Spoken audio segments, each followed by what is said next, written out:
त्यसले दृष्टिकोण परिवर्तन गर्न सक्छ। तर मान्छेले के गर्न सक्छ? दृष्टिकोण परिवर्तन गर्न सक्छ। त्यही भएर सबभन्दा इम्पोर्टेन्ट को हुन्छ? मान्छे।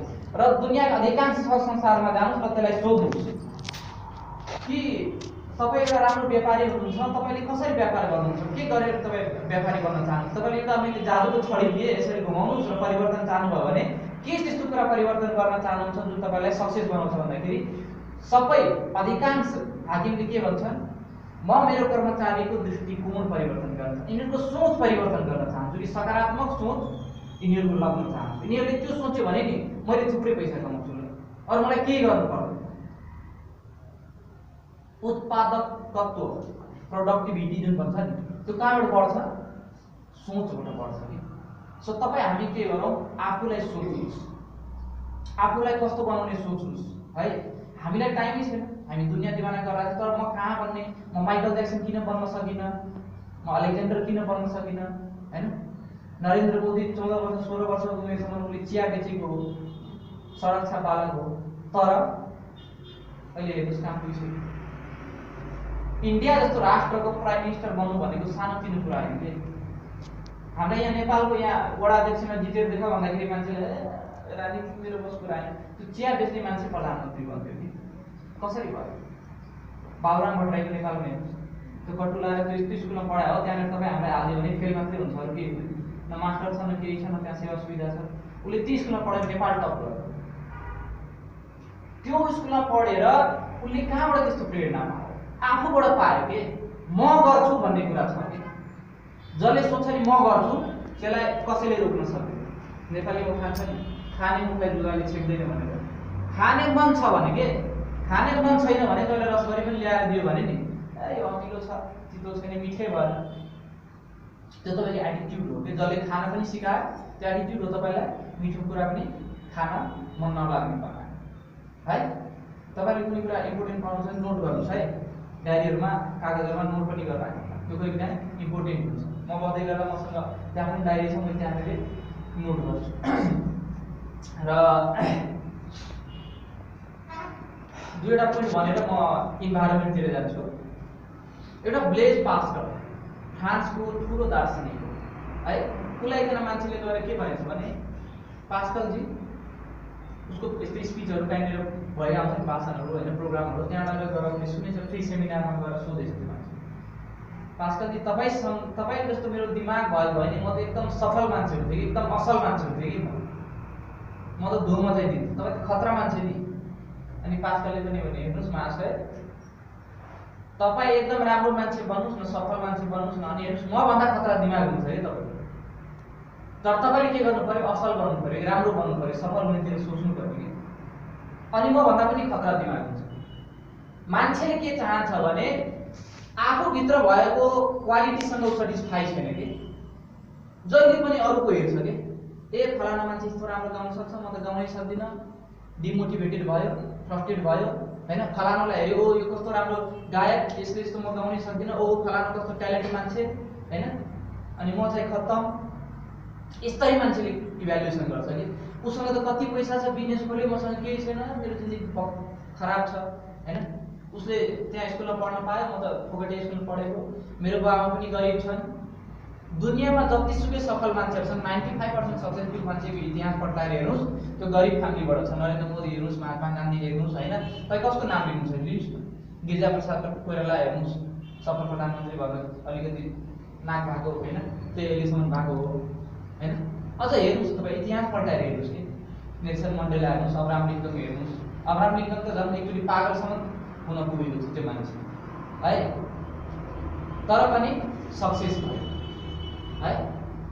र जस्तै धनी परिवारबाट मलाई अहिलेसम्म एउटा मलाई याद छ, बालकृष्ण सम राणा परिवारबाट थियो हैन। ऊ एकदम समृद्ध फ्यामिलीबाट भएर पनि उसले उसको सोच उसको दृष्टिकोणले सफल भयो।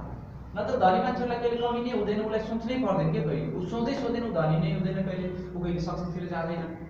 यहाँ जान्छ भने उसको बुवा बाजेको हैन त्यो पुस्तैनी रूपमा आएको सफलता नै उसले पाउँछ। त्यो के भन्छ हामी त्यसलाई नेपालीमा एउटा वर्ड छ बहुत राम्रो, बिर्से मेन्टेन गर्नुहोस् है। र हाम्रो दृष्टिकोणलाई प्रभाव पार्ने 3वटा कुराहरू हुन्छन्। एउटा आउँछ तपाईको वातावरण है, यसलाई इन्भाइरोमेन्ट भन्छ इङ्ग्लिसमा, ENVIRONMENT इन्भाइरोमेन्ट है। अनि अर्को हुन्छ तपाईँ हाम्रो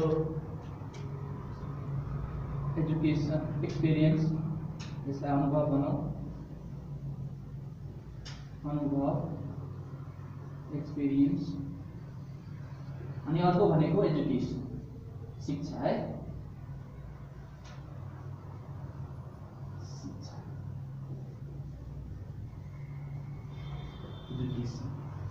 अब यसलाई हेर्नुहोस् है, दृष्टिकोणले के गर्छ भन्दाखेरि त्यो तीनवटा ई 3E भन्छ यसलाई, इन्भाइरोमेन्ट एक्सपिरियन्स एजुकेसन। यसले के गर्छ तपाईहरुलाई फरक पार्छ।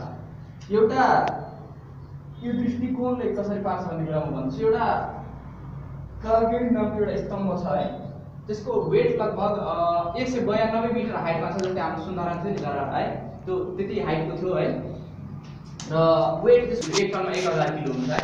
तर त्यसको बनावट कस्तो थियो भन्दाखेरि 60% जमिन मुनि के, 60% तौल उसको बनावट जमिन मुनि के, अनि 40% मात्र माथि हैन। त्यो किन गरेको भन्दाखेरि जुन कुराको जग गरो हुन्छ त्यसको निर्माण के हुन्छ जहिले पनि बलियो हुन्छ। तपाई हाम्रो एटिट्युड के हो, हाम्रो सफलताको आधार हो। त्यही भएर एटिट्युड यो छ नि हाम्रो जग हो के, पिलर हो, बेस फाउन्डेसन हो के। यो फाउन्डेसन के हुनु पर्यो, तपाई हाम्रो बलियो हुनु पर्यो। त्यहाँबाट तपाई हामी के गर्छौं, हाइट लिन्छौं के। हामी तपाई के गर्छौं, एटिट्युड म्याटर त्यस्ता कुराहरु भाषण सुनेर मान्छेलाई जिन्दगीमा के हुँदैन, एटिट्युड बनाउँदैनौ नि जिन्दगीमा दौड्न थाल्छौं।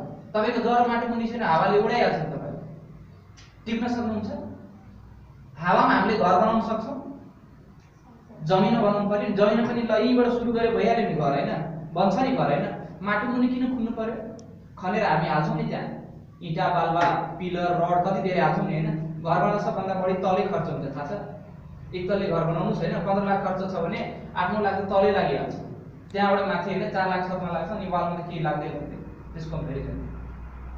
त्यो जब के हुनु पर्यो, बलियो, नत्र भूकम्प आयो तपाईको घर ढल्यो। जिन्दगी मान्छेले के हुन्छ, भूकम्प भनेको तपाई हाम्रो समस्या हो के। तपाई हाम्रो एटिट्युड पोजिटिभ छैन, राम्रो छैन भने हामी के गर्छौं, समस्याले हामीलाई ठोक्छ, हामी ढल्छौं, अनि सफलता न सफलता हामी सबै के हुन्छ, गायब। सो तपाई हामीले के गर्नु पर्यो, त्यो कुरा बनाउनु पर्यो के। जब जहिले पनि के गर्नु पर्यो, बलियो गर्नु पर्यो है। जब जहिले पनि यहाँ माथिभन्दा मुनि जुन छ यो के हुन्छ, माटोभन्दा मुनि, त्यसले के गर्नु पर्यो, बलियो। अनि तपाईको माथि अलिकति उगए पनि हैन के हुन्छ, तपाईको एटिट्युड हुन्छ, तपाईको साइन छुट्टै हुन्छ। अब हामी कुरा गर्छौं इन्भाइरोमेन्ट एक्सपिरियन्स एजुकेसन। अब इन्भाइरोमेन्ट सबभन्दा पहिला हामी जन्मने बाल्यकालमा हामी जन्म्यौ भने हामीलाई सबभन्दा पहिला के हुन्छ, हामी आमाको गर्भमा रहेको स्थिति, त्यहाँबाट बाहिर आएपछि स्थिति र बाल्यकालबाट हुर्कदै गएको स्थिति, हामीले पाउने इन्भाइरोमेन्ट के पर्छ, हाम्रो घर परिवार कस्तो छ है, हामी खेल्ने वातावरण कस्तो छ, हाम्रो साथीभाइ कस्तो छ, हाम्रो अफिस कस्तो छ है, हाम्रो सामाजिक परिवेश कस्तो छ, हाम्रो राजनीतिक परिवेश कस्तो छ। यसले के गर्छ, तपाईको एटिट्युड बनाउँदै हुन्छ है। तपाई हामीलाई थाहा हुँदैन तपाईको सोचलाई यसले के गर्छ, प्रभाव पारिरहेको हुन्छ हो, प्रभाव पारिरहेको हुन्छ। जस्तै तपाईको घर परिवार कसैको हेर्नुस्, घर परिवार राम्रो छ भने हैन, त्यसको सबै बालबच्चाले राम्रो कुरा बोल्छ, उसको बुवामा राम्रो छ, घर परिवार इन्भाइरोमेन्ट राम्रो छ, त्यहाँ बच्चा इमानदार हुन्छ, नैतिकवान हुन्छन् हैन हैन। अनि अरूमा जानुस् हैन, त्यो एकदम फटा टाइपको हुन्छ। कसैको नराम्रो छ भने इन्भाइरोमेन्ट, त्यसको सब घर परिवारकै मान्छे अक्सर त्यो नेगेटिभ हुन्छन् कि, कोही काहीँ त्यो एक्सेप्सनल केस हुन्छन् हैन जहाँ पनि, नत्र भने अक्सर के हुन्छ, सबै नेगेटिभ हुन्छ। त्यहीको समाज राम्रो छ भने तपाईले के गर्नुहुन्छ, त्यहाँको सोच्ने मान्छेको एभरेजमा के हुन्छ, राम्रै सोच हुन्छ कि है। तपाईँ देशको राजनीति राम्रो छ भने मान्छे अगाडि बढ्छ, राजनीति खराब छ, सामाजिक अवस्था खराब छ, मान्छे दबिएको हुन्छ। हाम्रो देश नेपालमा जति पनि गर्नुस् तपाईले के हुन्छ, नेगेटिभ नेगेटिभ नेगेटिभ, किन माहौल त्यस्तो खराब छ। तर त्यस्तो भन्दैमा हामी के नेगेटिभै भएर बस्ने, हाम्रो दृष्टिकोणलाई हामी प्रभाव नपार्ने, अस्तिसम्म त पार्यो। तर आज हामी जुन ट्रेनिङमा बसेर गरेका छौं, आजबाट हामीले यसलाई सोच्ने कि नसोच्ने है, तपाईमा डिपेन्ड हुन्छ। तपाईको अफिसमा एउटा हाकिम तपाईको नेगेटिभ कुरा मात्र गर्नेछ भने तपाई फ्रस्ट्रेट हुनुहुन्छ, कामै गर्नुहुन्न, तपाई जागिर पनि छोड्नुहुन्छ सम्भव। तर राम्रो छ, ल केही छैन, गर न, मेहनत गर, काम गर भनेर तपाईलाई हौसला दिइराख्यो भने तपाई नगर्ने काम गर्दिनुहुन्छ कि म्यानेजर भएर देखाइदिनुहुन्छ। अनुभवले के गर्छ, तपाईको दृष्टिकोणमा धेरै प्रभाव पार्छ है।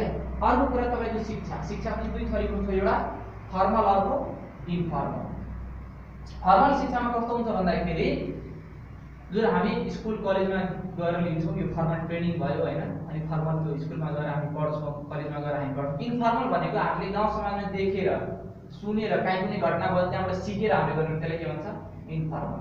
सो तपाईँको लिने शिक्षा र शिक्षामा पनि सबभन्दा इम्पोर्टेन्ट जहिले पनि के राख्नुहोस्, तपाईँको गुरु यदि राम्रो छ भने